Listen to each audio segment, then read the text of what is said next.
안녕하십니까, 직돈입니다. 오늘은 지난 시간에 이어서 노화치료의 시대 그 2부를 보도록 하겠습니다. 저자는 이영진, 출판사는 아침 사과입니다. 참고로 저자 이영진 선생님은 닥터 신만이 TV라는 채널을 운영하고 계신데요. 채널을 방문하시면 더 자세한 내용들이 나와 있습니다. 그럼 바로 본문을 보겠습니다. 제4장 노쇠세포. 노화되어 죽어야 할 세포 중에는 안 죽고 버티는 세포가 있습니다.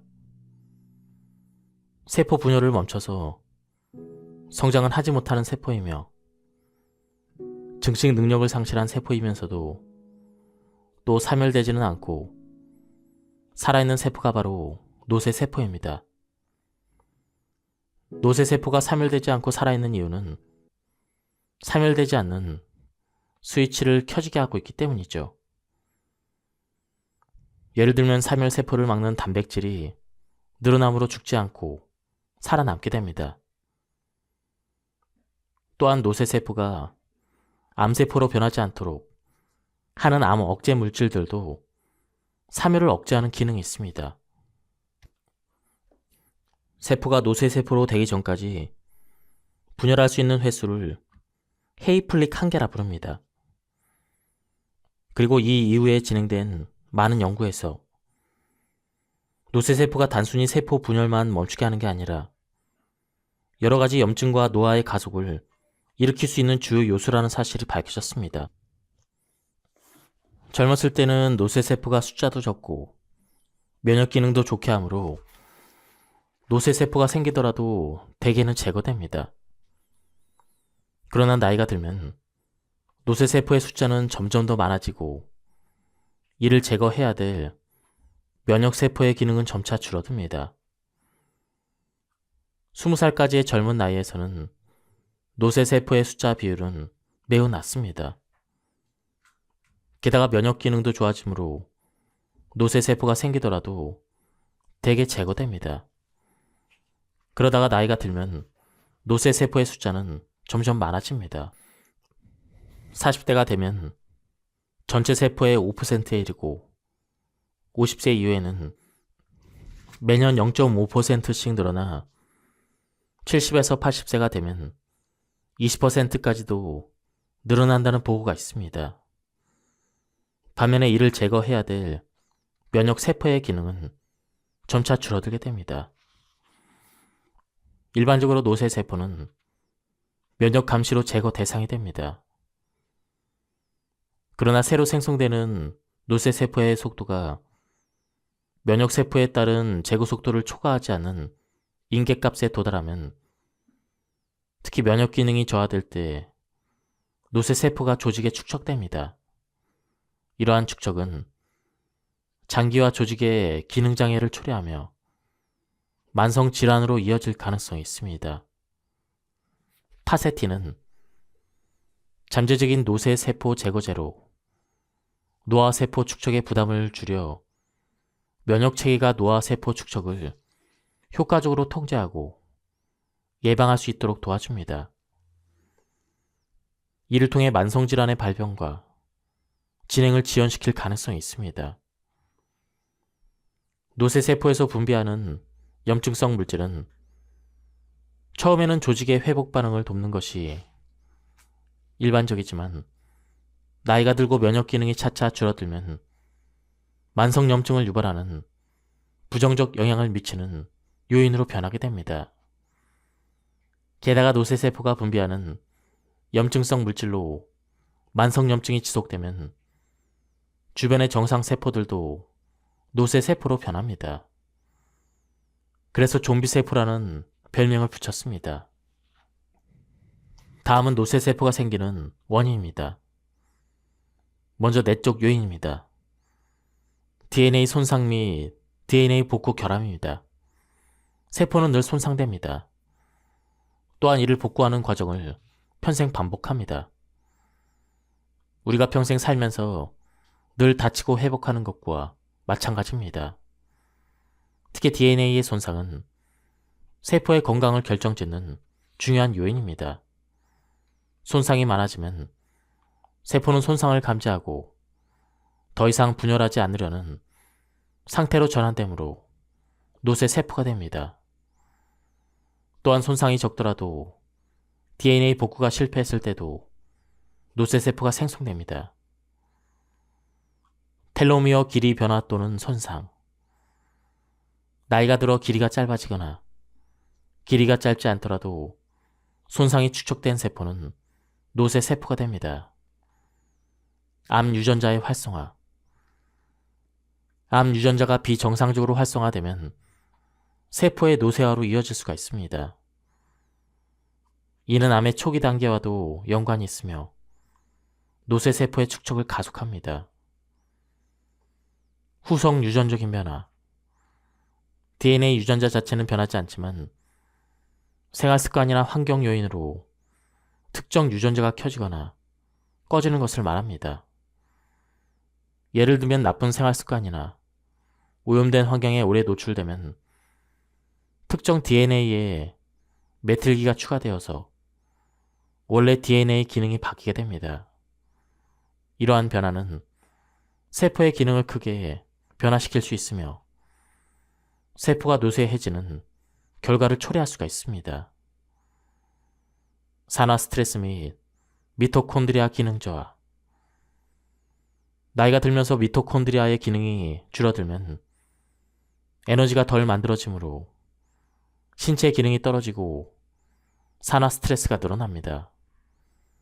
늘어난 산화 스트레스는 세포의 노쇠를 촉진하는 주요 요인 중 하나로 꼽힙니다.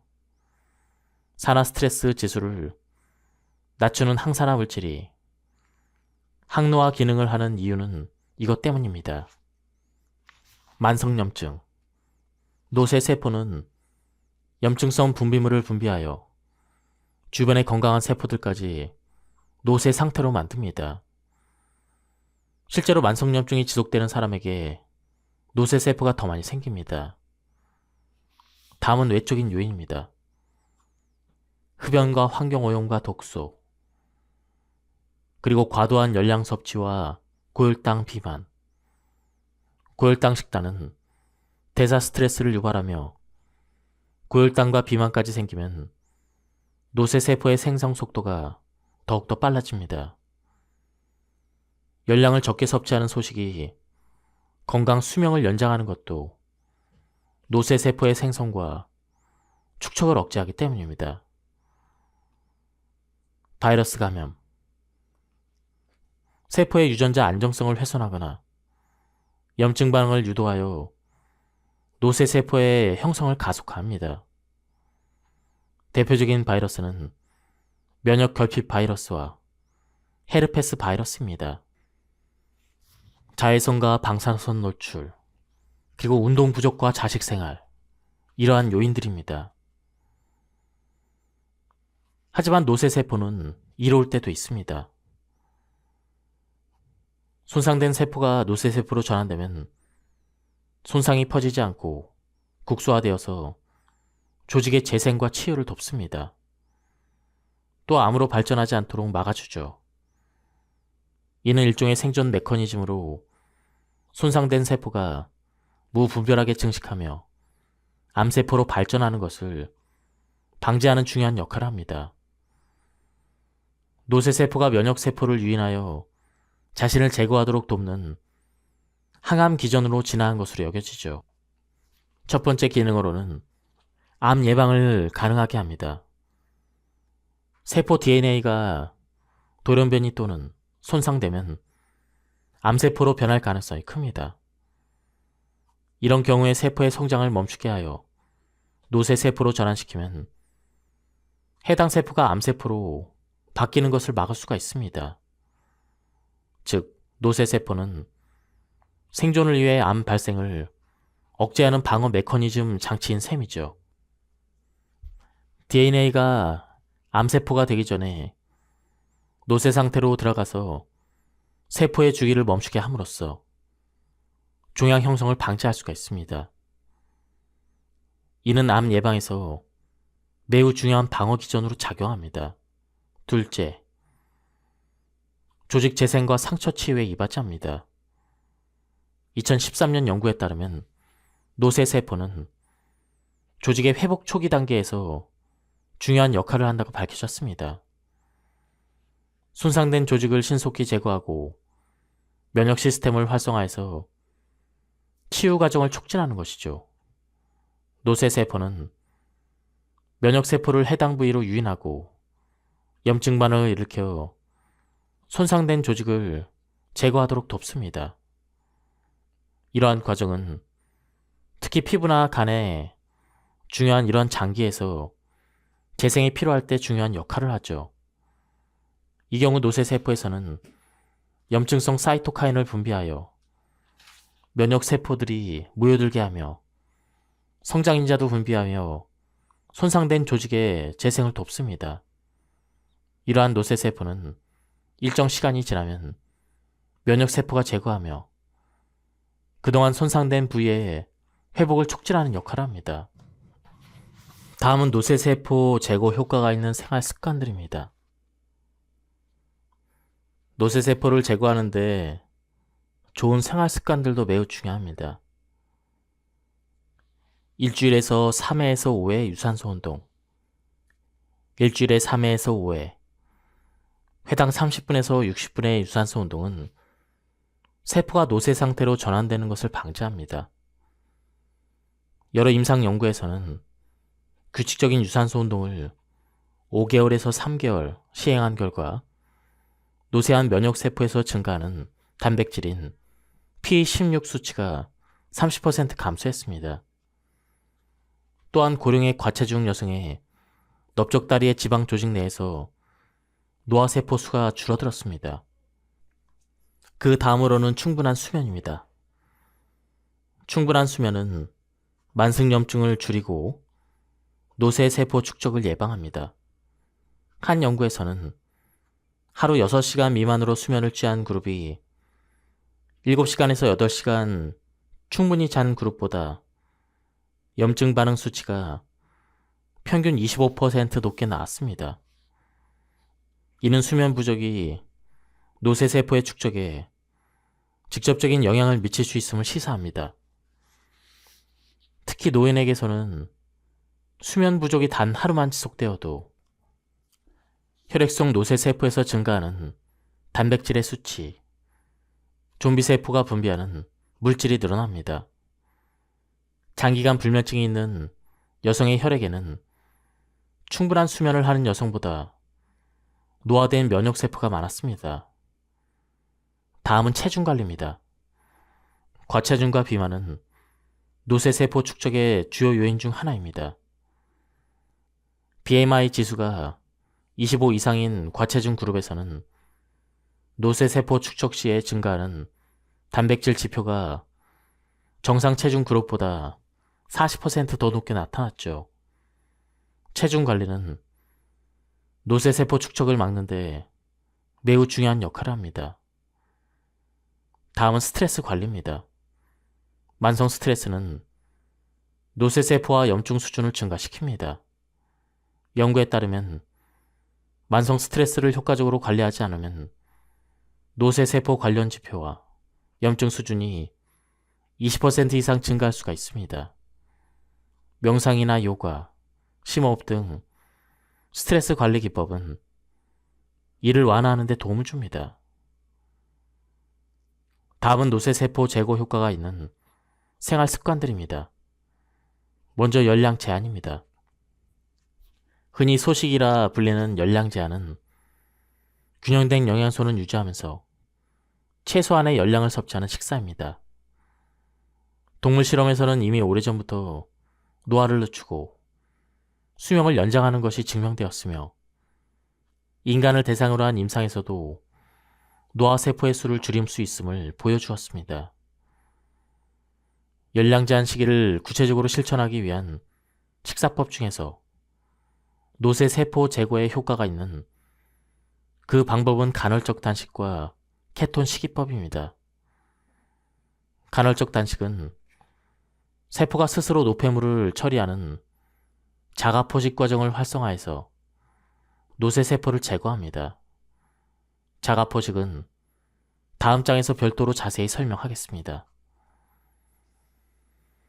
정상세포가 노쇠세포로 전환되는 것을 억제하는 비약물 요법 중에서 가장 강력한 효과를 발휘하는 것은 열량을 제한하는 식이요법입니다. 간헐적 단식은 이러한 강력한 식이요법을 실천하는 구체적인 실천 방법이므로 아주 중요한 항노화 장수요법입니다. 2018년 연구에 따르면 간헐적 단식을 한 그룹에서 세포 내 불필요한 물질을 분해하고 재활용하는 과정을 촉진하는 자가포식 관련 유전자가 40% 더 활성화되었고 노쇠세포 지표가 감소했습니다. 다음은 간헐적 단식 실천법입니다. 5대2 간헐적 단식. 일주일 중 5일은 평소대로 식사하고 2일은 열량을 제한하는 방식입니다. 이 방식은 단식이라도 완전히 굶는 것이 아니라 영양이 풍부한 저열량 식사를 선택해서 최소한의 에너지를 유지하므로 비교적 실천하기 쉬운 단식 형태이죠. 단식일에는 하루 열량 섭취량을 남성은 약 600열량, 여성은 약 500열량을 제한합니다. 단식하지 않는 나머지 5일 동안은 열량 제한 없이 평소대로 식사하되 건강한 음식을 섭취하는 것이 더 좋은 결과를 가져옵니다. 다음은 16대8 간헐적 단식입니다. 하루에 16시간 공복 상태를 유지하고 나머지 8시간 동안 음식을 섭취하는 간헐적 단식 방법입니다. 비교적 단순하고 실천하기 쉬워서 초보자부터 전문가까지 폭넓게 선호하는 방식입니다. 16시간 공복 시간에는 물이나 커피, 차와 같은 열량이 없는 음료는 섭취할 수 있지만 음식은 섭취하지 않습니다. 16대8 방식은 본인의 생활 방식에 맞게 시간을 설정하면 됩니다. 고강도 인터벌 운동. 짧지만 강렬한 운동법으로 노쇠세포를 제거하는 놀라운 효과를 보입니다. 18세에서 60세의 정상인 39명을 대상으로 12주간 고강도 인터벌 운동 후 염증 수치 또한 25% 줄었습니다. 다음 사우나의 열 치료입니다. 사우나와 열 치료는 세포 건강에 큰 영향을 미칩니다. 사우나를 주 3회에서 7회, 회당 15분에서 30분 동안 이용한 경우 장수 지표 중 하나인 열 충격 단백질의 증가와 염증 감소 효과를 보고 있습니다. 오늘 리뷰는 여기까지 하도록 하겠습니다. 다음에 뒷부분을 계속 소개해 드리도록 하겠습니다. 즐거운 시간 되시기 바랍니다. 감사합니다. 안녕하십니까, 직돈입니다. 오늘은 지난 시간에 이어서 노화치료의 시대 그 2부를 보도록 하겠습니다. 저자는 이영진, 출판사는 아침 사과입니다. 참고로 저자 이영진 선생님은 닥터 신만이 TV라는 채널을 운영하고 계신데요. 채널을 방문하시면 더 자세한 내용들이 나와 있습니다.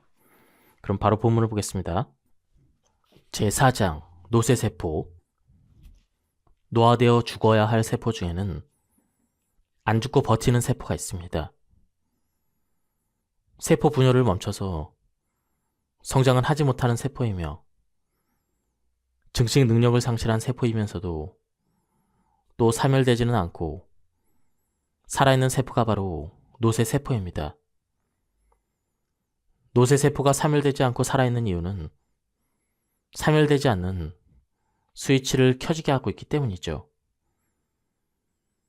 예를 들면 사멸세포를 막는 단백질이 늘어남으로 죽지 않고 살아남게 됩니다.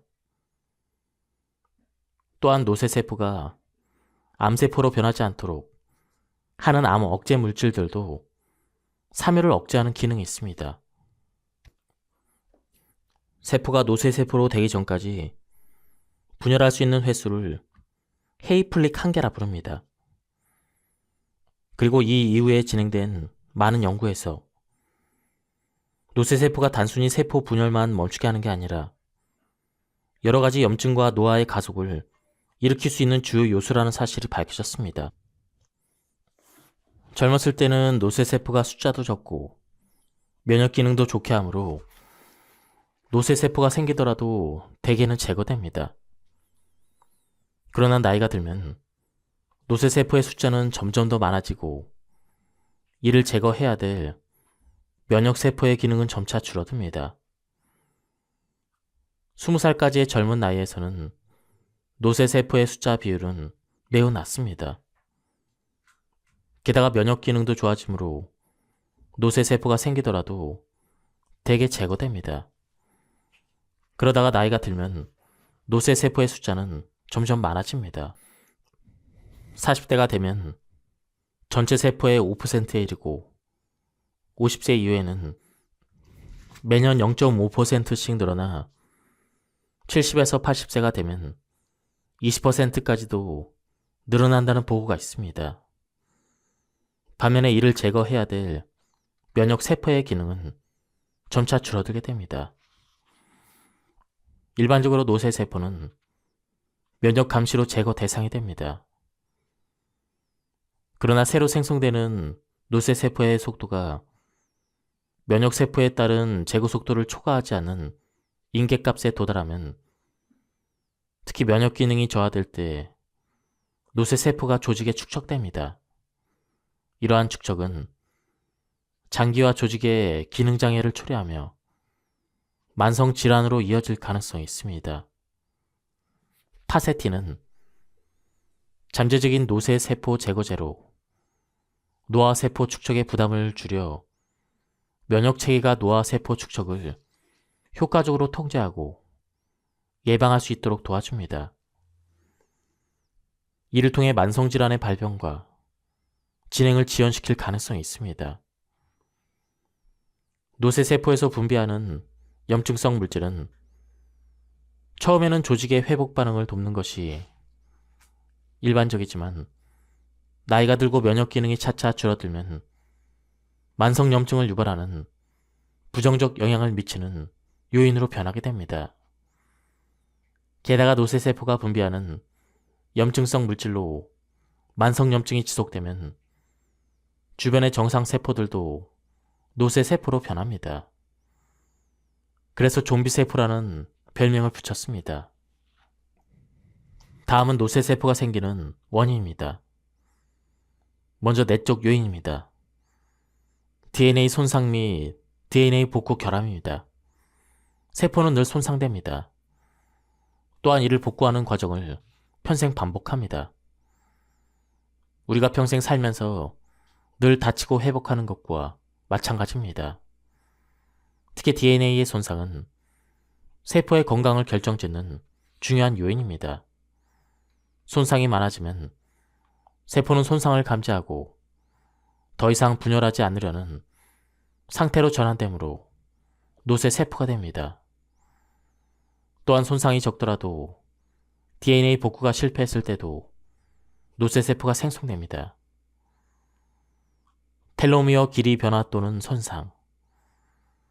나이가 들어 길이가 짧아지거나 길이가 짧지 않더라도 손상이 축적된 세포는 노쇠세포가 됩니다. 암 유전자의 활성화. 암 유전자가 비정상적으로 활성화되면 세포의 노쇠화로 이어질 수가 있습니다. 이는 암의 초기 단계와도 연관이 있으며 노쇠세포의 축적을 가속합니다. 후속 유전적인 변화. DNA 유전자 자체는 변하지 않지만 생활습관이나 환경 요인으로 특정 유전자가 켜지거나 꺼지는 것을 말합니다. 예를 들면 나쁜 생활습관이나 오염된 환경에 오래 노출되면 특정 DNA에 메틸기가 추가되어서 원래 DNA 기능이 바뀌게 됩니다.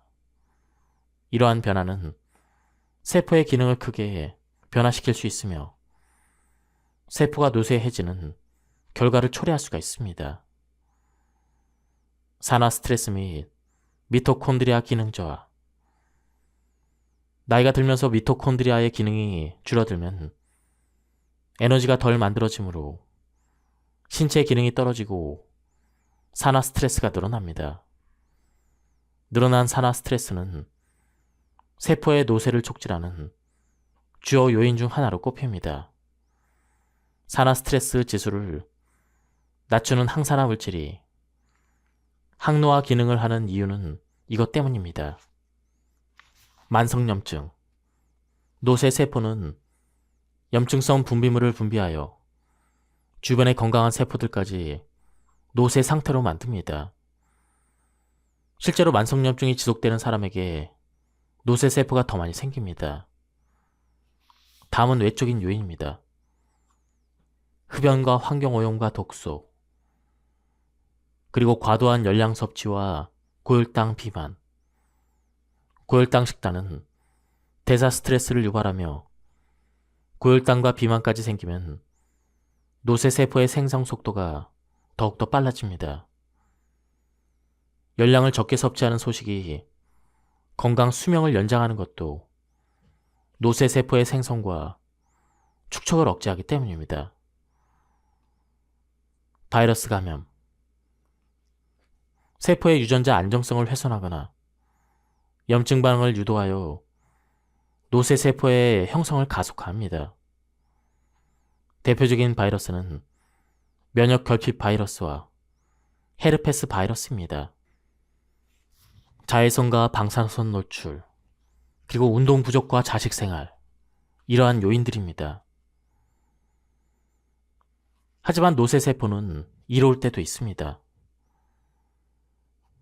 손상된 세포가 노쇠 세포로 전환되면 손상이 퍼지지 않고 국소화되어서 조직의 재생과 치유를 돕습니다.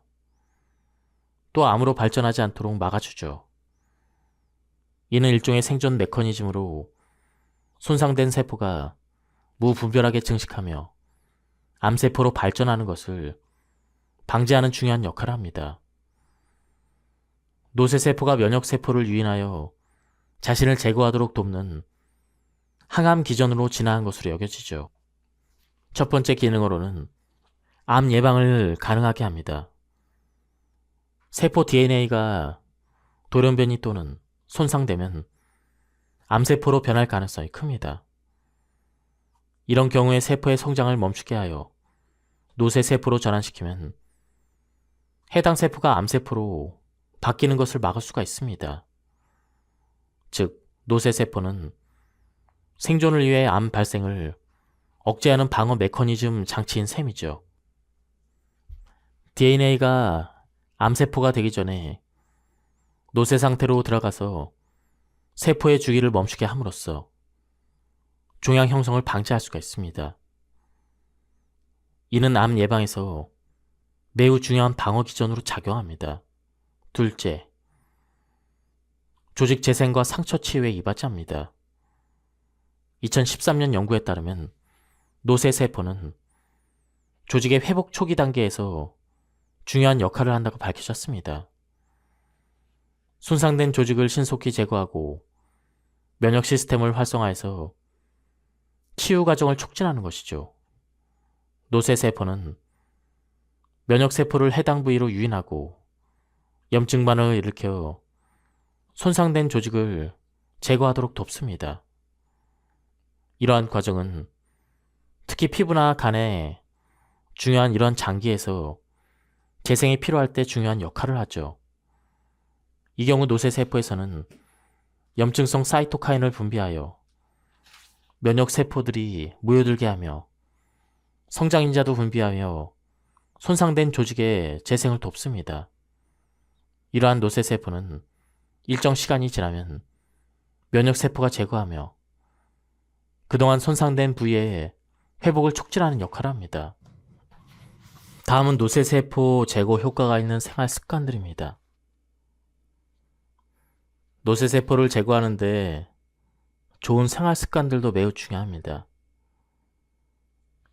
일주일에서 3회에서 5회 유산소 운동, 일주일에 3회에서 5회, 회당 30분에서 60분의 유산소 운동은 세포가 노쇠 상태로 전환되는 것을 방지합니다. 여러 임상 연구에서는 규칙적인 유산소 운동을 5개월에서 3개월 시행한 결과 노쇠한 면역 세포에서 증가하는 단백질인 P16 수치가 30% 감소했습니다. 또한 고령의 과체중 여성의 넓적다리의 지방 조직 내에서 노화세포 수가 줄어들었습니다. 그 다음으로는 충분한 수면입니다. 충분한 수면은 만성염증을 줄이고 노쇠세포 축적을 예방합니다. 한 연구에서는 하루 6시간 미만으로 수면을 취한 그룹이 7시간에서 8시간 충분히 잔 그룹보다 염증 반응 수치가 평균 25% 높게 나왔습니다. 이는 수면 부족이 노쇠세포의 축적에 직접적인 영향을 미칠 수 있음을 시사합니다. 특히 노인에게서는 수면 부족이 단 하루만 지속되어도 혈액 속 노쇠세포에서 증가하는 단백질의 수치, 좀비세포가 분비하는 물질이 늘어납니다. 장기간 불면증이 있는 여성의 혈액에는 충분한 수면을 하는 여성보다 노화된 면역세포가 많았습니다. 다음은 체중관리입니다. 과체중과 비만은 노쇠세포 축적의 주요 요인 중 하나입니다.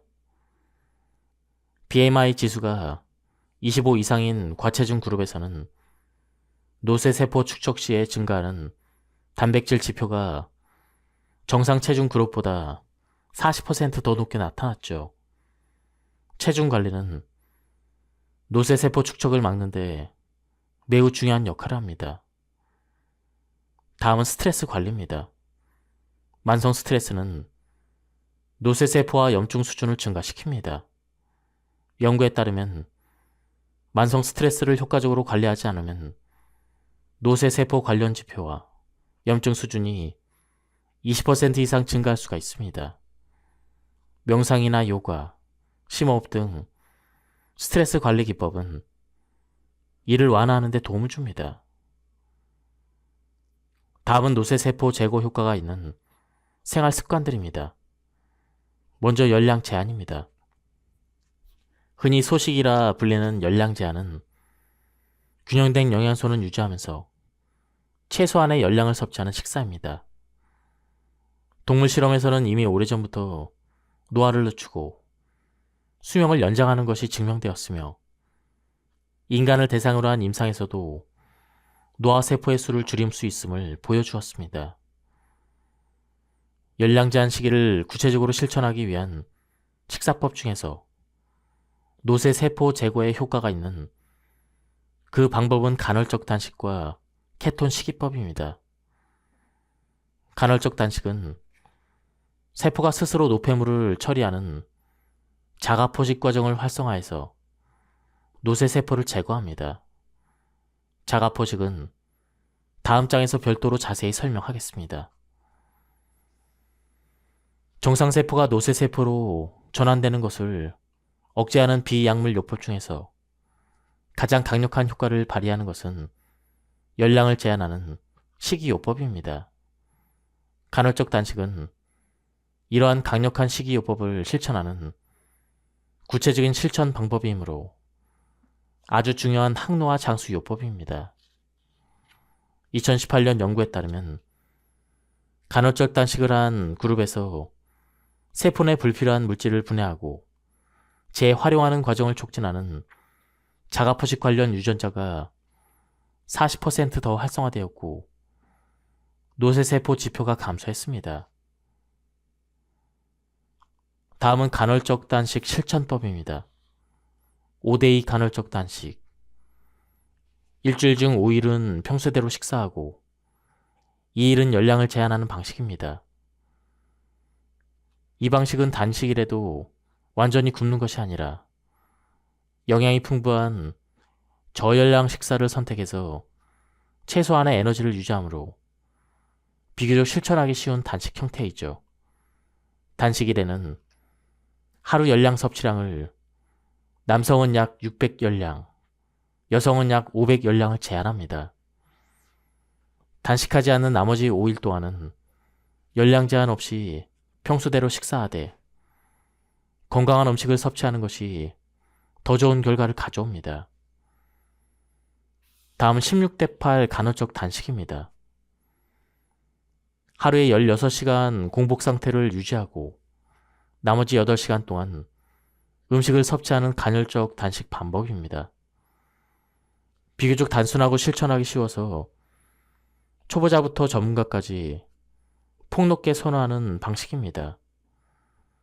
16시간 공복 시간에는 물이나 커피, 차와 같은 열량이 없는 음료는 섭취할 수 있지만 음식은 섭취하지 않습니다. 16대8 방식은 본인의 생활 방식에 맞게 시간을 설정하면 됩니다. 고강도 인터벌 운동, 짧지만 강렬한 운동법으로 노쇠세포를 제거하는 놀라운 효과를 보입니다. 18세에서 60세의 정상인 39명을 대상으로 12주간 고강도 인터벌 운동 후 염증 수치 또한 25% 줄었습니다. 다음 사우나의 열 치료입니다. 사우나와 열 치료는 세포 건강에 큰 영향을 미칩니다. 사우나를 주 3회에서 7회, 회당 15분에서 30분 동안 이용한 경우 장수 지표 중 하나인 열 충격 단백질의 증가와 염증 감소 효과를 보고 있습니다. 오늘 리뷰는 여기까지 하도록 하겠습니다. 다음에 뒷부분을 계속 소개해 드리도록 하겠습니다.